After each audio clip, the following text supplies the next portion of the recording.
ആഭ്യന്തര രാഷ്ട്രീയവുമായി ബന്ധപ്പെട്ട് ഇതിൽ മറ്റൊരു തർക്കമുണ്ടാകുന്നില്ല എന്നതുകൂടിയാണ് ഷെയ്ഖ് ഹസീനെ വിട്ടുകൊടുക്കാൻ സാധ്യതയില്ല ഇന്ത്യ എന്നുള്ളതിന് പ്രധാനപ്പെട്ട കാരണമായി പറയുന്നത്. എന്താണ് അന്താരാഷ്ട്ര തലത്തിൽ സംഭവിക്കുന്നത് എന്നുള്ള കൂടിയുണ്ട്. ശ്രീ MS വേണുഗോപാൽ, ഇതൊരു രാഷ്ട്രീയ പ്രചോദിതമായിട്ടുള്ളൊരു വിധിയാണ് എന്ന് ഇന്ത്യൻ വിദേശകാര്യ മന്ത്രാലയത്തിൻ്റെ പ്രസ്താവനകൾ പുറത്തു വരുന്നു.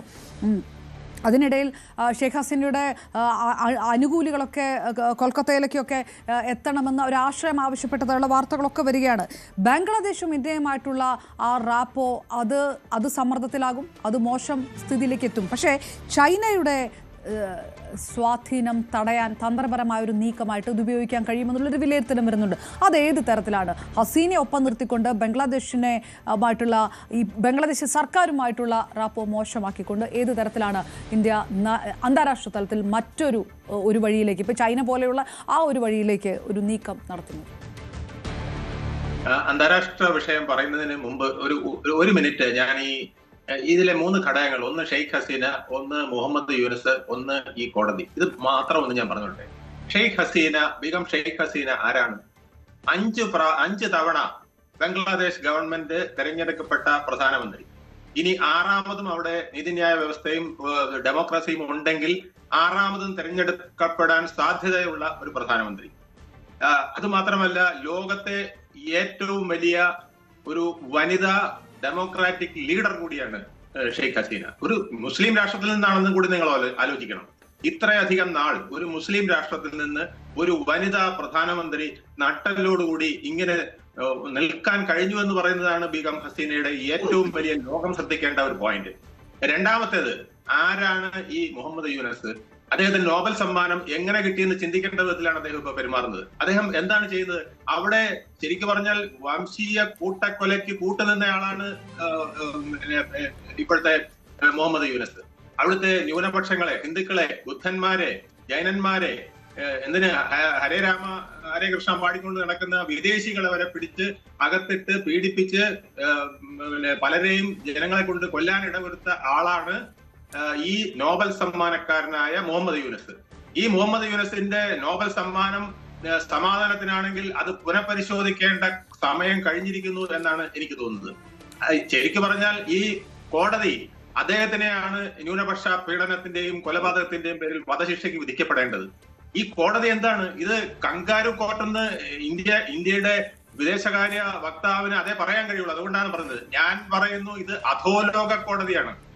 ഇതൊരു തട്ടിക്കൂട്ട അധോലോക കോടതിയാണ്. ഈ അധോലോക കോടതിക്ക് എങ്ങനെ അവിടുത്തെ ജനങ്ങളുടെ ഹിതമനുസരിച്ചുള്ള ഒരു വിധി ഉണ്ടാക്കാൻ കഴിയും? അല്ലെങ്കിൽ ജനാധിപത്യപരമായ അല്ലെങ്കിൽ നീതിന്യായ വ്യവസ്ഥയുടെ ഉള്ളിൽ നിന്നുകൊണ്ടൊരു വിധി ഉണ്ടാക്കാൻ കഴിയും?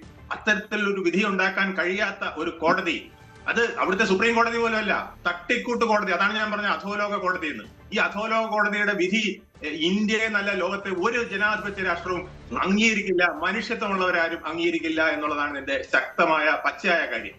ഇനി വേറൊന്നും കൂടെ ഞാൻ പറഞ്ഞുകൊള്ളട്ടെ.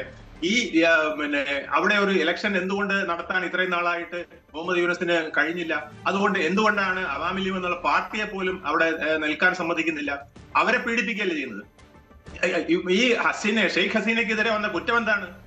അവരവിടുത്തെ ഇപ്പൊ ഇന്ത്യയില് ഒരു 10 സ്ഥലത്ത് ജൻസി പ്രക്ഷോഭം നടക്കുന്നു.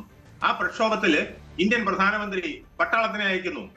ആ പ്രക്ഷോഭം തടുക്കാനായിട്ട് ഇന്ത്യൻ പട്ടാളം 1500 പേരെ വെടിവെച്ച് കൊന്നു എന്ന് വിചാരിക്കാം. അതിന് ഇന്ത്യൻ പ്രധാനമന്ത്രിയെ തൂക്കിക്കൊല്ലണമെന്ന് വിധിച്ചാൽ അത് ഒരു തട്ടിക്കൂട്ട് കോടതി?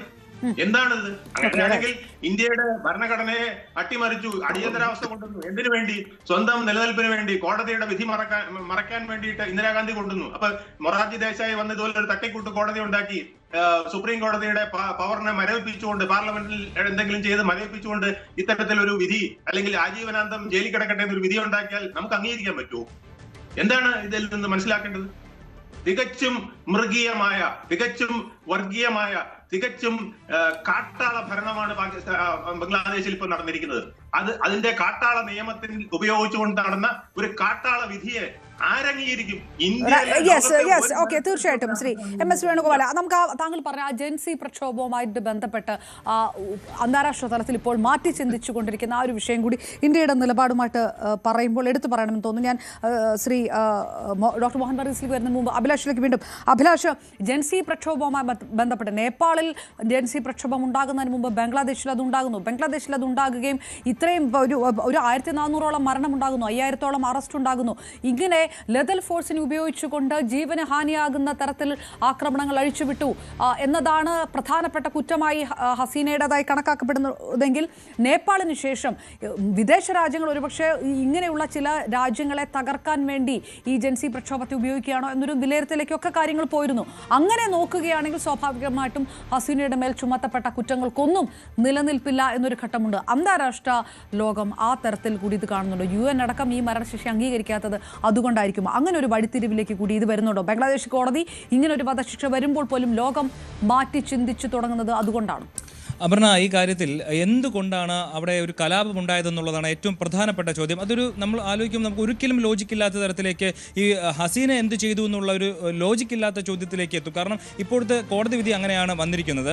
അതായത് 1971 സ്വതന്ത്ര സമരത്തിൽ പങ്കെടുത്ത ആളുകളുടെ ബന്ധുക്കൾക്ക് റിസർവേഷൻ ഉണ്ടായിരുന്നു. അതായത് സർക്കാർ ജോലികളിൽ 30% റിസർവേഷൻ ബംഗ്ലാദേശിലുണ്ടായിരുന്നു. 2018 ഹസീന ആ റിസർവേഷൻ അന്ന് 2018 പ്രക്ഷോഭങ്ങൾക്ക് പിന്നാലെ ആ റിസർവേഷൻ എടുത്ത് കളയുകയാണ് ഉണ്ടായത്.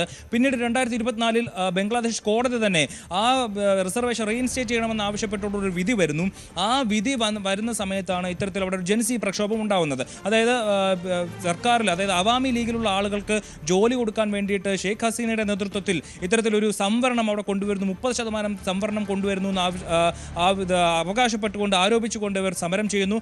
എന്നാൽ സമരത്തിന് പിന്നാലെ തന്നെ ഷെയ്ഖ് ഹസീന പറയുന്നുണ്ട്, ഇത്തരത്തിൽ ഇത് കോടതി വിധിയാണ്, സർക്കാരിൻ്റെ തീരുമാനമല്ല, അത് നടപ്പിലാക്കണോ വേണ്ട എന്നുള്ള കാര്യത്തിൽ തീരുമാനമെടുക്കുകയാണ്. അത് പിന്നെ ദിവസങ്ങൾ പിന്നിടുമ്പോൾ അത് നടപ്പാക്കില്ല എന്നുള്ള കാര്യം വിദ്യാർത്ഥികൾക്ക്, ആ സമരം ചെയ്യുന്നവർക്ക് ഉറപ്പ് നൽകിയെങ്കിലും പിന്നീടും ആ സമരം തുടർന്നു കൊണ്ടുപോകുന്നു. അങ്ങനെയാണ് അതൊരു കലാപത്തിലേക്ക് പോകുന്നതും. പിന്നീട് ഈ വിദ്യാർത്ഥികളെ കൊണ്ടൊന്നും ഇത്തരം വലിയൊരു അക്രമം രാജ്യത്ത് നടത്താൻ കഴിയില്ല. അതിൻ്റെ പിന്നിലൊരു ശക്തി നേപ്പാളിലും നമ്മൾ കണ്ടതാണ്. ചില ആളുകൾ അവരുടെ സോഷ്യൽ മീഡിയ ഹാൻഡിലുകൾ വഴിയൊക്കെ നടത്തിയതും അതുമായി ബന്ധപ്പെട്ടുള്ള ഗൂഢാലോചനകളൊക്കെ പിന്നീട് പുറത്തു വന്നതാണ്. അതുപോലെ തന്നെയാണ് ഇവിടെയും സംഭവിക്കുന്നത്. ഇവിടെ സംഭവിച്ചത് അതിൽ കുറച്ചുകൂടെ കാഠിന്യമുള്ളതാണ്. കാരണം ഇവിടെ അവിടുത്തെ പ്രതിപക്ഷവും ചില ഭീകര സംഘടനകളും ചേർന്നുകൊണ്ട് വലിയ രീതിയിലുള്ള ഈ വിദ്യാർത്ഥികളുടെ സമരത്തെ കലാപമാക്കുന്നു.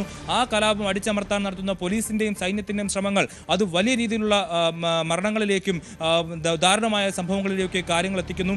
അത് അടിച്ചമർത്താൻ ശ്രമിച്ച ഹസീന രാജ്യം വിട്ട് പുറത്തു പോകേണ്ടി വന്നു. അതിനുശേഷം ഒടുവിൽ ഇതെല്ലാം പ്ലാൻ ചെയ്ത ആളുകൾ, ആരോപണങ്ങളാണ്, ഇതെല്ലാം പ്ലാൻ ചെയ്ത ആളുകൾ ഇത്തരത്തിൽ ഒരു കോടതി പ്രത്യേകിച്ച് ഒരു പ്രതിയെ കേൾക്കാതെ സ്വന്തമായ രീതിയിൽ തീരുമാനമെടുക്കുന്നു. അതിനുശേഷം വധശിക്ഷ വിധിക്കുന്നു തുടങ്ങിയിട്ടുള്ള കാര്യങ്ങളാണ്. തീർച്ചയായിട്ടും അഭിലാഷ്, അതാണ് ജൻസി പ്രക്ഷോഭവുമായി ബന്ധപ്പെട്ട് ഹസീനയ്ക്കെതിരായിട്ടുള്ള തന്നെ നിലനിൽക്കുന്നത് ഏത് തരത്തിലാണ് എന്നുള്ളൊരു ചോദ്യം വരുന്നത്. ഡോക്ടർ മോഹൻ വർഗീസ്, മുല്ലപ്പൂ വിപ്ലവം പോലെയുള്ള ആദർശപരമായിട്ടുണ്ടാകുന്നതല്ല ജൻസി പ്രക്ഷോഭങ്ങൾ എന്നൊക്കെ മാറി ചിന്തിച്ചു തുടങ്ങുന്ന ഒരു സമയം